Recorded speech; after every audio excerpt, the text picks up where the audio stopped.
Hello, welcome online job help सभी candidates का। And guys, मैं कमलेश प्रजापत आपको आज जो कि महत्वपूर्ण फिजिक्स के जो प्रैक्टिस सेट है वो मैं आपको करवाने वाला हूं। और मैं आपको बता देता हूं, मेरा दोस्तों यूट्यूब से जो लगभग 1.5 ईयर हो चुके हैं, मुझे काफ़ी एक्सपीरियंस है। और जो मैंने यहाँ पे आपके फिजिक्स के प्रैक्टिस सेट इसमें आपको चैनल पे करवाने वाला हूँ। और दोस्तों, आपके जो जितने भी डाउट बनते हैं उसको भी मैं क्लियर साथ में ही करवाऊंगा। और रही बात दोस्तों मेरा एक्सपीरियंस का, तो मैंने दोस्तों आपके जो एक बार नेवी क्वालिफाई एंड एयरफोर्स को एक बार क्वालिफाई किया हुआ है। तो हम जो इस प्रकार एंड दोस्तों मैंने अभी देखिए ग्रेजुएशन भी कर लिया है, तो मुझे फुल एक्सपीरियंस है सभी चीज़ों का। और चलिए हम इसी को स्टार्ट करते हैं। आपके सारे सवाल, और मैं यहाँ पे 25 क्वेश्चन के स्थान पे आपको दोस्तों 15 क्वेश्चन जो कि सिलेक्टेड बेस्ट क्वेश्चन आपको यहाँ पे मैं करवाने वाला हूँ। तो आपको दिमाग भी लगाना पड़ेगा। तो सभी कैंडिडेट्स अपने पहले वीडियो को पॉज करना, आंसर करना, फिर आप जो मैं बताऊंगा कि आप किस तरह से सोचते हैं और किस तरह से आपको आंसर करना है। तो चलिए वीडियो को स्टार्ट करते हैं। सभी कैंडिडेट्स वीडियो को लाइक कर दीजिएगा एंड गाइस चैनल को सब्सक्राइब कर लीजिएगा। तो चलिए दोस्तों स्टार्ट करते हैं नाउ। दोस्तों आपके सामने फर्स्ट क्वेश्चन जो कि मेंशन किया हुआ है कि एक आदर्श सेल का आंतरिक प्रतिरोध कितना होता है। दोस्तों क्वेश्चन बिल्कुल मैंने कुछ इजी लिए हैं, कुछ आपको सोचने के लिए मजबूर करेंगे। इस प्रकार मैंने सारा पैटर्न जो आपका पेपर का होता है उसी प्रकार मैंने आपको प्रैक्टिस करवानी है। तो आपको आंतरिक सेल का प्रतिरोध बताना है। सभी कैंडिडेट्स इसका उम्मीद करता हूं आप आंसर कर सकते हैं। तो इसका देखिए दोस्तों, सबसे जो शुद्ध जो होता है जिसके अंदर हम धारा प्रवाहित करें और पूर्णतः 100% धारा प्रवाहित हो जाए, यानी जिसमें प्रतिरोध जो होता है वो नगण्य, यानी उस प्रकार के लिए 0, यानी उस प्रतिरोध का मान होगा 0। नेक्स्ट बात करते हैं कि शक्ति का स्थानांतरण सुचालक तारों के माध्यम से उच्च वोल्टता पर किया जाता है। तो सभी कैंडिडेट्स वीडियो को पॉज कीजिएगा और आंसर करने की कोशिश कीजिएगा, क्योंकि ये अच्छा क्वेश्चन है। और आपको पता हो तो एयरफोर्स का जो एग्जाम होता है वो लैंग्वेज पे आपको आधारित मिलेगा। ज़्यादा आपको क्वेश्चन जो लैंग्वेज पर आधारित होंगे। यहाँ पे देखिएगा गाइज, आपको पूछा गया है कि वोल्टेज पर आपको जो बताना है कि माध्यम से उच्च वोल्टेज आप क्यों लगाते हैं। शक्ति का स्थानांतरण सुचालक तार के माध्यम से उच्च वोल्टेज पर आप क्यों लगाते हैं, क्योंकि इससे जो होता है वो शक्ति कम नष्ट होती है। हमें चाहिए ही क्या होता है, हमें इस प्रकार का जो कि डायग्राम चाहिए होता है जिसमें हमें शक्ति जो कम नष्ट हो, यानी आपकी जो प्रतिरोध है ये जो कम से कम हो, नगण्य हो एक प्रकार का, तो उस प्रकार के लिए। नेक्स्ट बात करते हैं दोस्तों, अंतराण्विक बल का पालन करता है। ये भी अच्छा क्वेश्चन है, बहुत सारे कैंडिडेट्स इसका आंसर कर चुके होंगे कि व्युत्क्रम वर्ग के नियम का पालन करता है। लेकिन ये जो आपका होगा इसका आंसर व्युत्क्रम सपतघात के नियम की पालना करता है। नेक्स्ट क्वेश्चन आपकी स्क्रीन पे, अणुओं के बीच की दूरी को बढ़ाने पर अंतराण्विक बल। तो ये तो उम्मीद करता हूं सभी बता देंगे, क्योंकि जब हम एक पिंड होता है और उस एक पिंड को अगर हम काट देते हैं, उनके बीच की दूरी को कम कर देते हैं, तो उस प्रकार से आपको पता हो तो दोस्तों आप जो अणु जो होते हैं वो आपस में बंधे हुए होते हैं। अगर आप उनको अगर दूर ले जाओगे तो बल जो होगा अंतराण्विक बल तेजी से घट जाएगा, तेजी से घट जाएगा।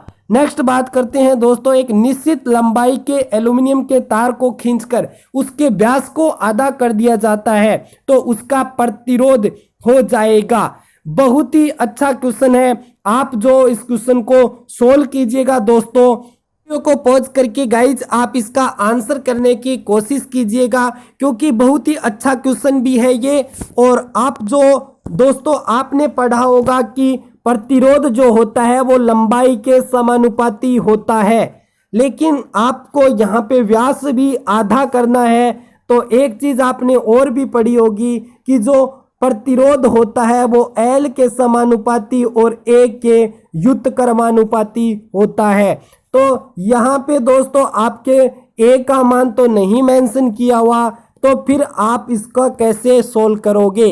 तो यहाँ पे आपको A का जो मान देता हूँ कि जो प्रतिरोध R1 बटा जो R2 होता है, ये जो होता है ये लंबाई के दोस्तों आपके वर्ग के समानुपात होता है, वर्ग के बराबर होता है। एंड आपकी जो क्षेत्रफल होता है, क्षेत्रफल के व्युत्क्रमानुपाती यानी A1 बट्टे A2 का होल स्क्वायर बराबर दोस्तों रेडियस के आपके समानुपाती होता है। इसलिए इसका जो ये डायरेक्ट फॉर्मूला है और इससे क्वेश्चन बनते हैं। अगर आपको व्यास दे रखा है तो आप व्यास से भी कर सकते हैं, क्योंकि इससे कोई फर्क नहीं पड़ता, ये समान है। तो इस प्रकार का ये फॉर्मूला है और यहाँ पे हम यूज करेंगे, तो यूज कर लेंगे दोस्तों। तो आपका R1 बटा जो R2 है यानी जो चेंज होगा वो कितना आएगा वो हम देख लेते हैं। यहाँ पे दोस्तों इसको सोल्व करने के लिए मैंने कंसेप्ट बता दिया है आपको। तो R1 बटा R2 हम यूज लेंगे कंसेप्ट D1 बटे D2 यानी जो व्यास होता है उसकी 4th घात के। तो आपका व्यास जो आधा हो गया, इसका मतलब 2 ऊपर चला जाएगा, इसका मतलब क्या हुआ 2 की घात 4 दोस्तों कितना होता है 16। तो आपका जो प्रतिरोध होगा वो कितना गुना हो जाएगा 16 गुना हो जाएगा। नेक्स्ट क्वेश्चन अच्छा क्वेश्चन है। सभी क्वेश्चन जो आपके दोस्तों आपके एग्जाम में इस प्रकार के क्वेश्चन आपको देखने को जरूर मिलेंगे। यदि किसी बेलनाकार तार की लंबाई 100% बढ़ा दी जाए तो परिणाम स्वरूप इसका व्यास घटने पर तार का प्रतिरोध क्या रह जाएगा? ये भी एक अच्छा क्वेश्चन है दोस्तों। अगर इसको सोल्व किया है तो दोस्तों अगर आप यहाँ पे मैंने कंसेप्ट अभी बताया उसको यूज करेंगे, लेकिन आप सभी इस वीडियो को पॉज करके आंसर करने की कोशिश कीजिए। और इस प्रकार का जब भी प्रश्न आता है तो आप इसको रेशियो से कर सकते हैं, परसेंटेज का आपको नॉलेज होना चाहिए। लेकिन आप अगर बेसिक से करेंगे दोस्तों तो टाइम ज़रूर लगेगा और आपको जो यहाँ पे समस्या भी आएगी। लेकिन मैं इस क्वेश्चन को बेसिक से नहीं कराऊंगा, बट आपको दोस्तों मैं यहाँ पे डायरेक्टली सोल्व कराऊंगा। देखिएगा ये सोल्व कर लिया है और हम बात करते हैं इस क्वेश्चन की जो कि अच्छा क्वेश्चन है। यदि किसी बेलनाकार तार की लंबाई 100% बढ़ा दी जाए, 100% का मतलब बताइए मुझे क्या होता है 100 बट्टे 100 यानी 1। अब दोस्तों आपकी जो लंबाई है वो 100% बढ़ा दी गई तो रेशियो जो 1 से 2 हो गया। इस क्वेश्चन को मैं रेशियो से कराऊंगा दोस्तों, बहुत अच्छा रहेगा। आपका जो लंबाई का रेशियो है ये आ गया L1 से L2 का रेशियो कर लीजिए 1 से 2 आ गया। लेकिन प्रतिरोध जो होता है वो अभी कंसेप्ट बताया था, जब भी हम तार को खींचते हैं तो जो भी चेंज आते हैं यानी L1 बटे L2 का होल स्क्वायर होता है।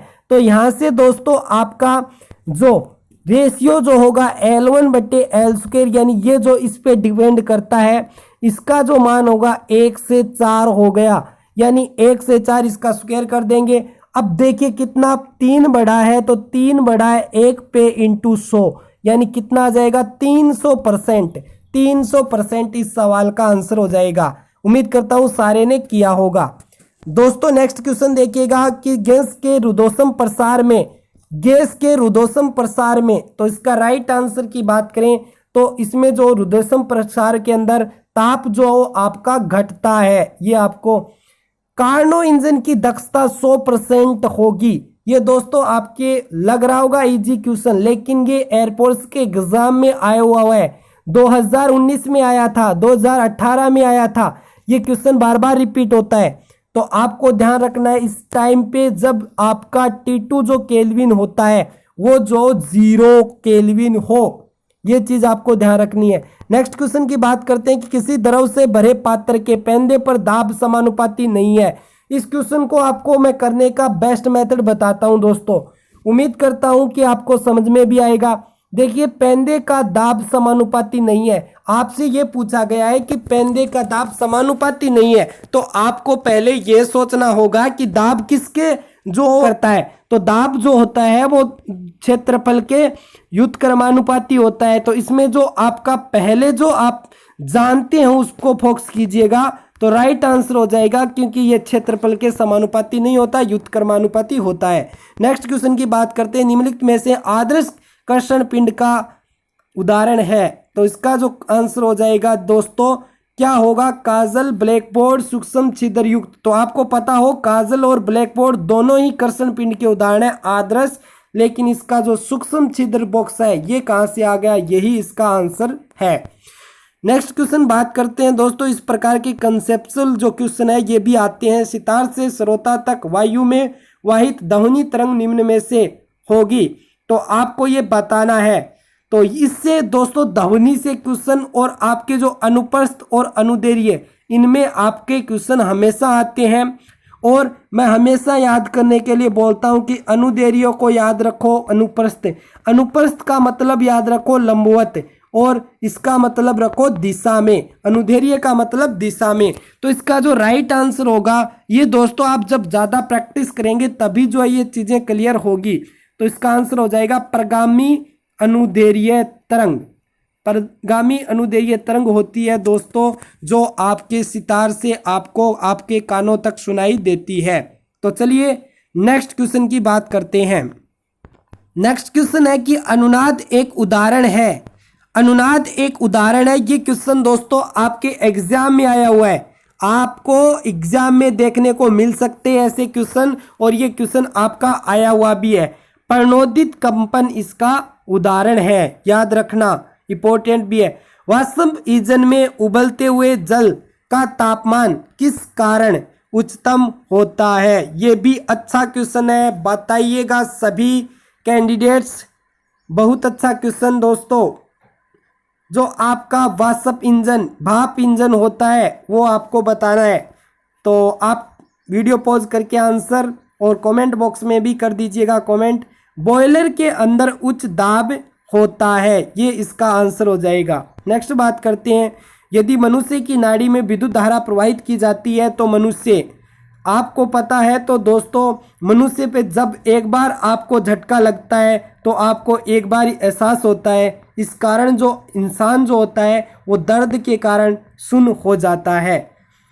ये क्वेश्चन भी आपका आया हुआ है, लोहे चुंबकीय का जो तापमान होता है वो कितना होता है, ये सभी ताप पर, सामान्य ताप पर, या 770 डिग्री सेल्सियस से अधिक ताप पर।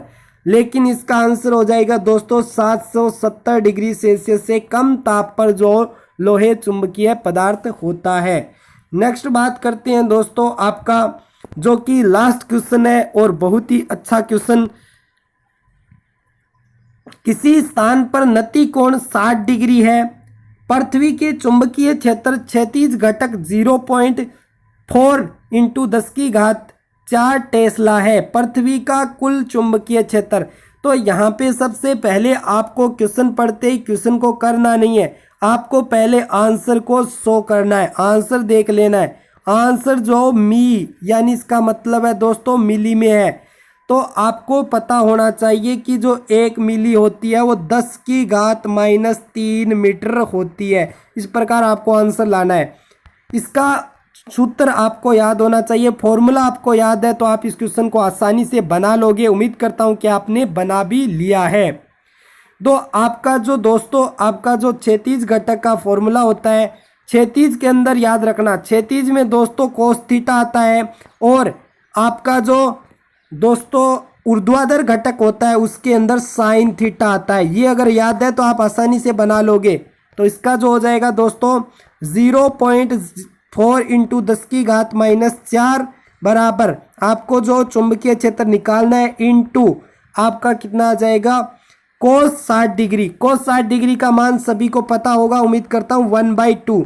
तो ये यहाँ से हो जाएगा ये 8.0, लेकिन हमें इसका मिली में चाहिए आंसर, तो 10⁻³ को मैं मीटर लिख दूंगा और इसको एक 0 और खिसका दूंगा, तो आंसर क्या हो जाएगा 0.08, जो कि मिली टेस्ला आंसर है। दोस्तों आज के लिए हम इतना ही रखते हैं और इसी प्रकार हम जो कि कंटिन्यू करेंगे सीरीज को। उम्मीद करता हूं कि दोस्तों वीडियो पसंद आया तो वीडियो को लाइक कर दीजिएगा और वीडियो को ज़्यादा से ज़्यादा शेयर कर दीजिएगा। तो दोस्तों मिलते हैं एक नेक्स्ट वीडियो के साथ। जय हिंद, जय भारत।